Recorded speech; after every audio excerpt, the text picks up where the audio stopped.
Il-ġurati għadhom qed jiddeliberaw dwar ser tkun id-deċiżjoni tal-ġurin ta' Noel Azzopardi li ġimix li l-ispara u qatel l-Eric Borch ta' 27 sena fir-Rabat propju fl-ewwel tas-sena ta' sentejn ilu. Id-deliberazzjoni bdiet fis-sija ta' wara nofsinhar. Matul il-jum ix-xhieda kollha eżawrew id-dispożizzjonijiet tagħhom fil-qorti. Fost ix-xhieda kien hemm ukoll psikjatri li komplew jisħqu fost l-oħrajn li l-kundizzjoni mentali tal-akkużat ma kienx fi stat normali. Il-ġurin li beda nhar it-tnejn qed jinstema' quddiem l-imħallef Neville Camilleri bir-responsabilità tal-ġurati tkun dik li jridu jiddeċiedu jekk l-akkużat kienx fi stat ta' ġenn fil-mument tal-isparatura u jekk hux fi stat san biżejjed li jkomplu l-proċeduri kontrih.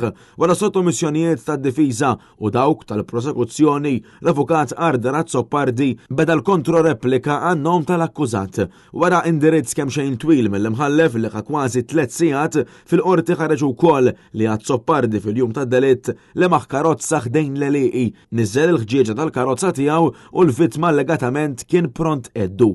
Noel Azzopardi qallu wkoll li kien konxju li spara lejn Borch u ta' dak li jagħmel għax kien jemmen li l-vittma illum jew għada kien ser jagħmillu xi ħaġa. Isemma wkoll episodju fejn darbara lil xi ħadd f'karozza jiċċassa leħ illi kontribwixxa għal biżgħat tiegħu.